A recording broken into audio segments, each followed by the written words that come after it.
உங்க வாழ்க்கையில நீங்க பணத்தை சேர்க்க ஆசைப்பட்டாலோ அல்லது ஒரு பெரிய நிலைக்கு போகணும், ஒரு பெரிய அந்தஸ்துக்கு போகணும்னு நினைச்சாலோ கண்டிப்பா இந்த 5 பழக்கவழக்கங்களை உங்க வாழ்க்கையில நீங்க ஃபாலோ பண்ணீங்கன்னா நீங்க பெரிய லெவல்ல போகலாம். இந்த 5 நடைமுறைகள் உங்க வாழ்க்கையோட ஒத்து போச்சு அப்படின்னா கண்டிப்பா உங்களுடைய வாழ்க்கை அப்படிங்கிறது மாறும்.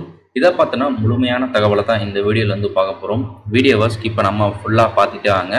உங்கள் பொருளாதார நிலைக்கான அடித்தளத்தை இப்போ இருந்தே நீங்கள் ஸ்டார்ட் பண்ணணும். ஒரு பணக்காரன் ஆகணும் அப்படிங்கிறது ஒரே நாளில் நடக்கக்கூடிய விஷயம் கிடையாது. அதற்கு சில நாட்கள் எடுக்கும். ஆனால் அதற்கான யுக்திகளை நீங்கள் கையாள வேண்டியிருக்கும்.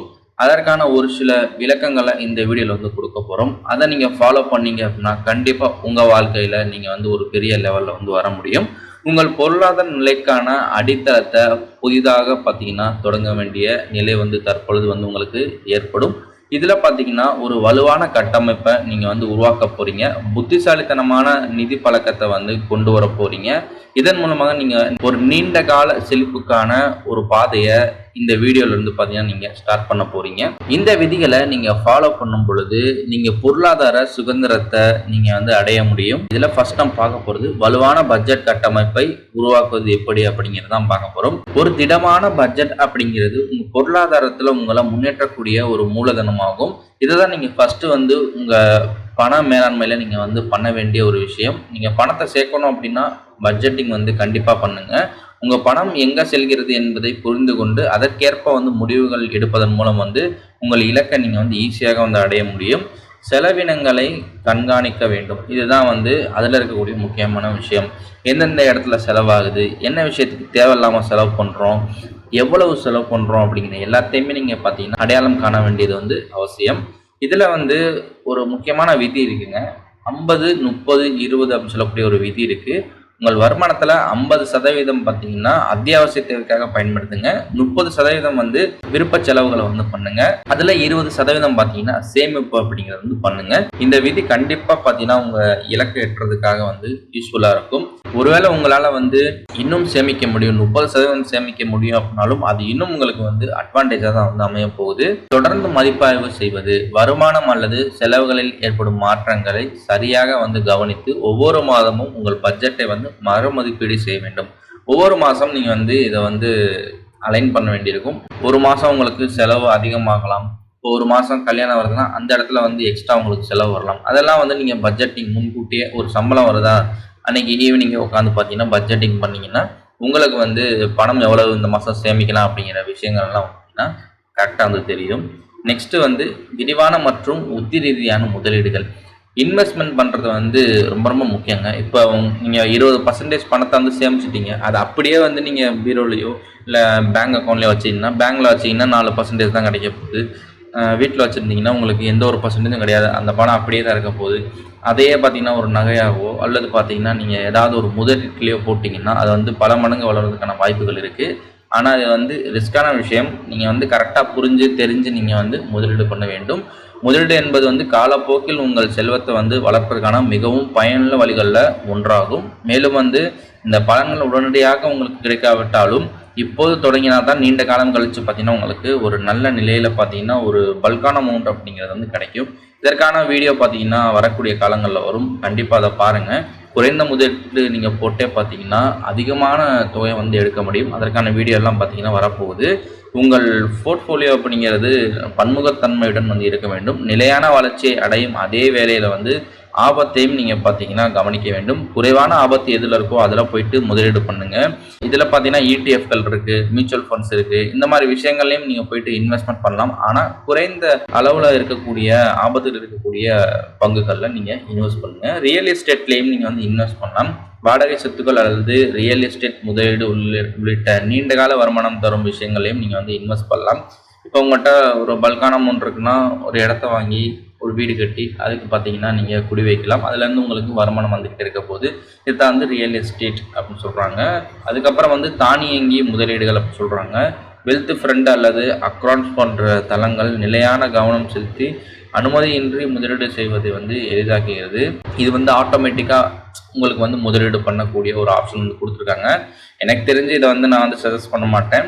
உங்களுக்கு விருப்பம் இருந்தால் நீங்கள் இதை வந்து கரெக்டாக தெரிஞ்சுக்கிட்டு நீங்கள் போயிட்டு வந்து முதலீடு பண்ணுங்கள். வருமானத்தை பன்முகப்படுத்துதல் அப்படின்னு பார்க்கும்பொழுது வந்து ஃபார் எக்ஸாம்பிள் இப்போ நீங்கள் வந்து ஒரு சம்பளம் வாங்கக்கூடிய ஒரு ஆளாக இருக்கீங்க அப்படின்னா வந்து அந்த சம்பளத்தை வச்சு மட்டுமே நீங்கள் கோடீஸ்வரன் ஆயிருவீங்க அப்படின்னு சொல்ல முடியாது. இப்படி எத்தனை பேர் ஆயிருக்காங்க அப்படின்னு நமக்கு வந்து தெரியாது. சம்பளத்தை நம்பி மட்டுமே வந்து ஒருத்தவங்க பணக்காரன் ஆகிட முடியாது. அதை தவிர்த்து வந்து பல வகையான வருமானங்கள் வரணும் அப்படிங்கிறது தான் வந்து இதில் வந்து சொல்கிறாங்க. ஒரே வருமான ஆதாரத்தை மட்டுமே நம்பி இருப்பது பற்றாக்குறையை ஏற்படுத்தலாம். அதே மாதிரி பல வருமான வழிகள் உருவாக்குவதன் மூலம் உங்கள் பொருளாதார பாதுகாப்பை நீங்கள் வந்து அதிகரிக்க முடியும். உங்கள் செல்வத்தை உருவாக்கும் பணத்தை வந்து கண்டிப்பாக வந்து நீங்கள் அதிகரிப்பது வந்து அவசியம். அப்போ தான் நீங்கள் ஒரு பெரிய லெவலில் வந்து போக முடியும்.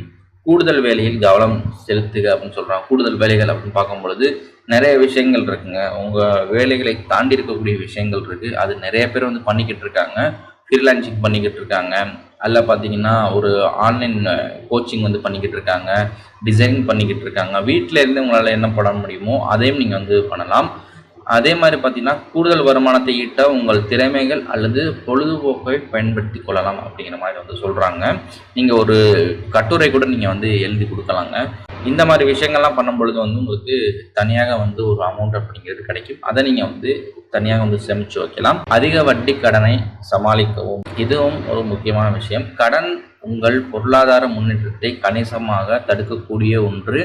அதிக வட்டி கடனை அடைப்பது உங்கள் செல்வத்தை மேம்படுத்தும் யுக்தியாகும் அப்படின்னு சொல்கிறாங்க. இப்போ நீங்கள் ஒரு 4 லோன் வச்சுருக்கீங்கன்னா அந்த 4 லோனில் இது வந்து அதிகமான இன்ட்ரெஸ்ட்டாக இருக்கும், அதை ஃபஸ்ட்டு வந்து அடைக்க ட்ரை பண்ணுங்கள். அதே மாதிரி வந்து இன்னொரு விஷயம் இருக்குது. எதை வந்து அடமானத்தில் வச்சுருக்கீங்களோ, ஃபார் எக்ஸாம்பிள் ஒரு வீட்டை வச்சு நீங்கள் பணம் வாங்கியிருக்கலாம், ஒரு காரை வச்சு நீங்கள் பணம் வாங்கியிருக்கலாம். அந்த விஷயத்தை நீங்கள் வந்து ஃபஸ்ட்டு வந்து அடைக்க வந்து ட்ரை பண்ணுங்கள். இந்த மாதிரி விஷயங்கள்லாம் நீங்கள் ஃபாலோ பண்ணும்பொழுது பார்த்தீங்கன்னா உங்களை செல்வமாக்கக்கூடிய விஷயங்களில் இதுவும் ஒன்றாக இருக்கிறனால பார்த்தீங்கன்னா உங்களை செல்வந்தராக்கக்கூடிய விஷயங்கள் எதுவும் ஒன்றாக இருக்கிறனால பார்த்தீங்கன்னா கண்டிப்பாக உங்களுக்கு வந்து ஹெல்ப்ஃபுல்லாக இருக்கும். இந்த விஷயங்களுக்கு வந்து முன்னுரிமை கொடுங்க. அதிக வட்டி கடன்களுக்கு முன்னுரிமை கொடுப்பதால் பார்த்தீங்கன்னா உங்களுக்கு கிரெடிட் ஸ்கோர் அப்படிங்கிறது வந்து அதிகமாகும். வட்டி செலவுகளை குறைக்க முதலில் கிரெடிட் கார்டு கடன் மற்றும் பிற அதிக வட்டி கடன்களை வந்து அடைப்பது மிகவும் முக்கியமானது. திருப்பி செலுத்தும் யுக்தி அப்படின்னு பார்க்கும் பொழுது பார்த்தீங்கன்னா ஸ்னேபால் முறை அப்படின்னு சொல்கிறாங்க. சிறிய கடன்களை முதலில் செலுத்துதல் அல்லது அதிக வட்டி கடன்களை முதலில் குறைத்தல் அப்படின்னு சொல்கிறாங்க. இந்த விஷயங்களும் நீங்கள் வந்து பயன்படுத்தலாம். இது வந்து ஸ்னேபால்ஸ் முறை அப்படின்னு சொல்கிறாங்க. நெக்ஸ்ட்டு இன்னொரு விஷயம் இருக்குது. கடன் ஒருங்கிணைப்பை கருத்தில் கொள்ள வேண்டும் அப்படின்னு சொல்கிறாங்க. இப்போ வந்து நீங்கள் நிறைய கடன் வாங்கியிருக்கீங்க, அதெல்லாம் சேர்த்து ஒரே கடனாக மாற்றிட்டிங்கன்னா உங்களுக்கு வந்து சுலபமாக இருக்கும். வட்டி அதிகமாக இருக்கக்கூடிய கடன்களையும் நீங்கள் மொத்தமாக சேர்த்து குறைந்த வட்டியில் வாங்க ட்ரை பண்ணிங்கன்னா அது உங்களுக்கு வந்து நிதி மேலாண்மையில் முக்கியமான ஒரு பங்கு வகிக்கும். நெக்ஸ்ட்டு வந்து நிதிக்கல்வி முதலீடு செய்யும். நிதிக்கல்வியில் முதலீடு செய்ய சொல்கிறாங்க. அதாவது உங்களை போயிட்டு வந்து நிதி சம்பந்தமான விஷயங்களை வந்து படிக்க சொல்கிறாங்க. அது தெரிஞ்சுக்கிறது மூலமாக பார்த்தீங்கன்னா உங்களுடைய பண மேலாண்மை, முதலீடு, செல்வத்தை உருவாக்குதல் போன்ற விஷயங்கள் நீங்கள் எளிதாக கற்றுக்கொள்ள முடியும். ஏன்னா ஃபினான்ஷியல் எஜுகேஷன் அப்படிங்கிறது தான் பார்த்தீங்கன்னா கேம் சேஞ்சராக வந்து இருக்க போகுது. ஏன்னா நீங்களாக விருப்பப்பட்டு ஒரு விஷயத்தை கற்றுக்கிட்டு அதில் போயிட்டு இன்வெஸ்ட் பண்ணிங்கன்னா கரெக்டாக இருக்கும். இதனால் வந்து நீங்கள் ஈஸியாக பார்த்தீங்கன்னா சிறந்த முடிவுகளை எடுத்து உங்களுடைய பணத்தை வந்து பல மடங்காக்க முடியும். பரவலாக பார்த்தீங்கன்னா நீங்கள் சில புக்ஸ் கூட நீங்கள் வந்து படிக்கலாம். அதுக்கு வந்து வலுவான அடித்தளத்தை உருவாக்க வந்து தி ரிச்சஸ்ட் மேன் இன் பேபிலோன் அப்படின்னு சொல்லக்கூடிய புக்கு அல்லது வந்து ரிச் டாட் புவர் டாட் போன்ற புத்தகங்களை நீங்கள் வந்து படிப்பதன் மூலம் பார்த்தீங்கன்னா நிறைய விஷயங்களை நீங்கள் தெரிஞ்சுக்கலாம். ஆன்லைன் கோர்ஸும் நீங்கள் வந்து படிக்கலாம். கோர்ஸா அல்லது வந்து ஸ்கில் ஷேர் போன்ற தளங்கள்லையும் இந்த தனிப்பட்ட நிதி மற்றும் முதலீடு குறித்த படிப்புகளை வந்து நார்மலாக நீங்கள் வந்து படிச்சிங்கன்னா உங்களுக்கு வந்து நிதி சம்பந்தமான நாலேஜ் அப்படிங்கிறது வளரும். நெக்ஸ்ட் வந்து நிபுணர்களை பின்பற்றவும். புகழ்பெற்ற நிதி கல்வியாளர்கள் நடத்தப்படும் வலைதளங்கள், அதுக்கப்புறம் போட்காஸ்ட், அதுக்கப்புறம் யூடியூப் சேனல்கள் போன்றவற்றை நீங்கள் வந்து ஃபாலோ பண்ணலாம். இப்போ நம்ம வீடியோடைய கடைசி எண்டுக்கு வந்தாச்சு. ஒரு வருடத்திலேயே கோடீஸ்வரர் அந்தஸ்தை அடைய முடியாவிட்டாலும் இந்த நடைமுறைகள் உங்களை நிலையான பொருளாதார வெற்றிக்கு இட்டு செல்லும்னு சொல்கிறாங்க. இந்த பயணத்திற்கு பொறுமையும் ஒழுக்கமும் அவசியம் அப்படிங்கிற சொல்கிறாங்க. கண்டிப்பாக பொறுமை அப்படிங்கிற அவசியம். இன்றைக்கி நீங்கள் போய் இன்வெஸ்ட் பண்ணிட்டு பணம் ஏறலன்னு சொல்லிட்டு உடனே முதலீட்டு எடுத்துட்டிங்கன்னா உங்களுக்கு தான் வந்து நஷ்டம். அதனால் வந்து பொறுமையாக வெயிட் பண்ணணும். சில ஆண்டுகள் வரை வெயிட் பண்ணணும். அதே மாதிரி பண்ணுற விஷயத்தை கரெக்டாக வந்து பண்ணணும். இதெல்லாம் பண்ணும்பொழுது வந்து நிச்சயமாக உங்களுடைய குறிக்கோளை நீங்கள் எட்ட முடியும். அவற்றிற்கு நிச்சயம் சன்மானம் அப்படிங்கிறது உங்களுக்கு கிடைக்கும். இன்றே தொடங்கி உங்கள் பொருளாதார விதிகளை வந்து கட்டுப்படுத்துவதன் மூலம் பார்த்தீங்கன்னா நீங்கள் பெரிய நிலையை வந்து அடைய முடியும். கண்டிப்பாக இந்த வீடியோ உங்களுக்கு யூஸ்ஃபுல்லாக இருக்கும்னு நினைக்கிறேன். இந்த வீடியோ உங்கள் ஃப்ரெண்ட்ஸோட ஷேர் பண்ணிக்கோங்க. நம்ம சேனலுக்கு புதுசாக இருந்தால் சப்ஸ்கிரைப் பண்ணிக்கோங்க. நெக்ஸ்ட் வீடியோவில் மீட் பண்ணுவோம்.